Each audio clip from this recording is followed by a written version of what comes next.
So today I'm gonna do kind of a more vlog type shoot because it's getting to be nicer weather, so I'm gonna have less time working on things and more time farming and working on equipment. But today I'm gonna show some clips. We have a couple fields to disc.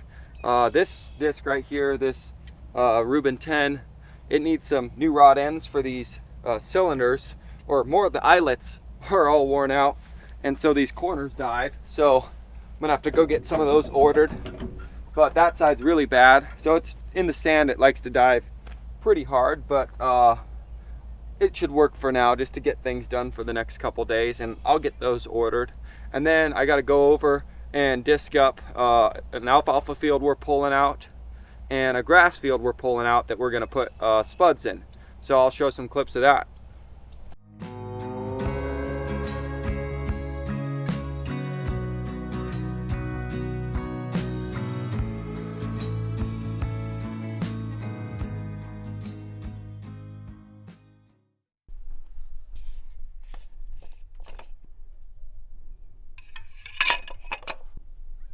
So I just had the rear main replaced on this tractor in the winter, and it looks like it might still be leaking a little bit. It's kind of coming in from behind this panel. We'll have to see, but I just checked the oil and it was ran yesterday and it's low, so I gotta go grab some oil and put it in, and I'll watch it.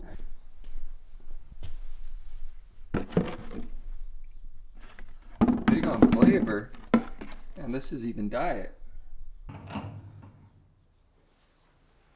Oh, nice cranberry smell too.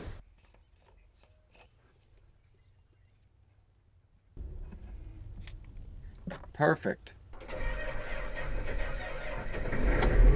So we're gonna get this set up a shot. It's just my camera tripod inside the tractor.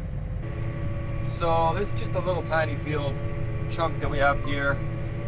We farm a lot of smaller, just little field chunks. Have just a little bit left to do here, just trying to see why the disc was being so weird, but we will make sure she's set up good enough to do it with the tires all messed up.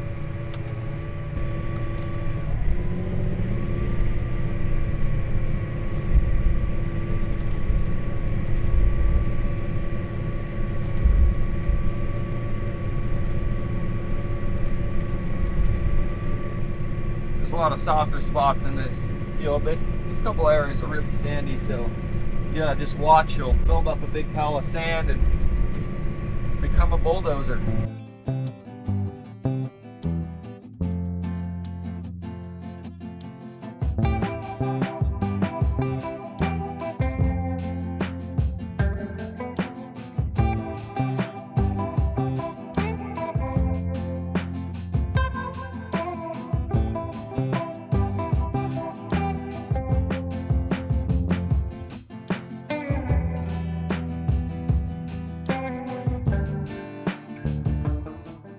So I got this field all finished up. It only took about 20 minutes to basically do that, or maybe 25 minutes, so it didn't take that long.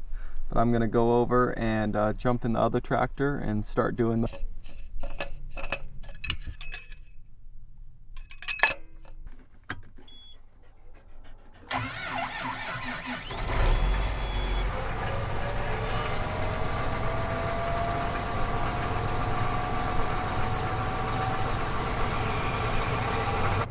my Reuben 12. It's just a bigger disc. Can go all the way down to, I forget how many centimeters, but it goes a lot deeper, bigger discs, heavier implement. It's not as wide, takes a lot more horsepower. So this thing's only about 16 and a half, 17 feet wide, and I mean it can pull you down. I'm pulling it with a 8360, so 360 horse tractor with fat tires, and it will give you a run for your money in some harder grounds for sure.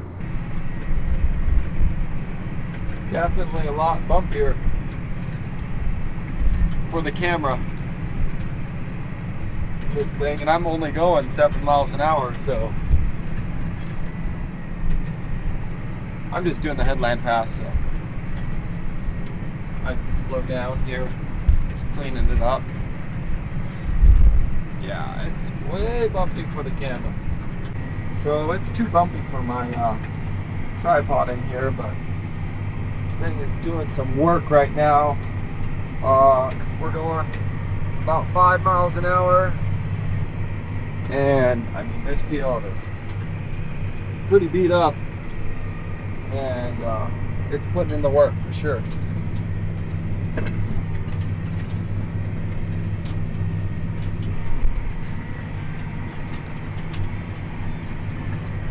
So I got my tillage depth here set at, it looks like about 7 inches deep, and this thing is doing some work here, like I was trying to show you in the video, but it's just so bumpy, it's hard to see anything. So I stopped, and I'll kind of show you how it's doing. So yeah, the front discs, I mean, they're in the ground pretty good compared to my hand. They're pretty deep, but back discs are basically just cutting everything up, and then the levelers are leveling things out, and rollers are rolling everything. So it's coming out pretty good. Just gonna get chopped up. I mean, this field will also get rototilled after this, so this is a very good starting, but this is gonna be a very good field for some row crops. There's worms everywhere. Compare this basically, which, I mean, a lot of these spots, it's, you know, 10-inch difference in terrain, and it doesn't look that big on camera, but I mean, there's some big old holes. It's about how this whole field is, so it's doing a pretty good job.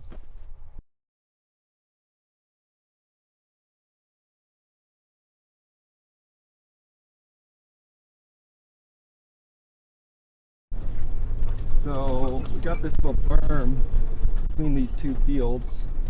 There's normally just above ground main line there, but we pulled that fence out and made this kind of one field.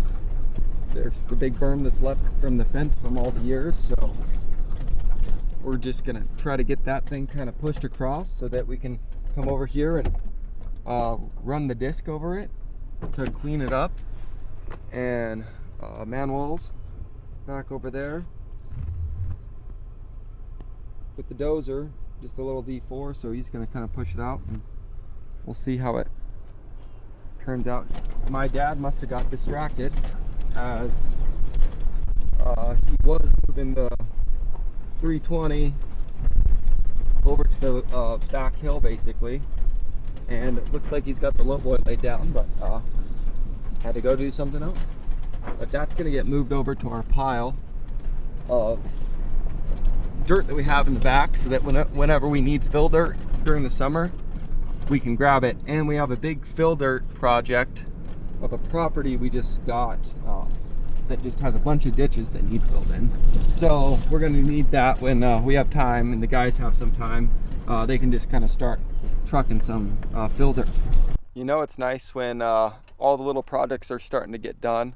So we got sitting over here, we just got the Mini X back from our other ranch, and it looks like the fence is also getting pulled out here by this. Jacob lives here at this house, and this is our office, and then we got equipment showing up that needs fixed and stuff at this shop, so there's just a lot to do.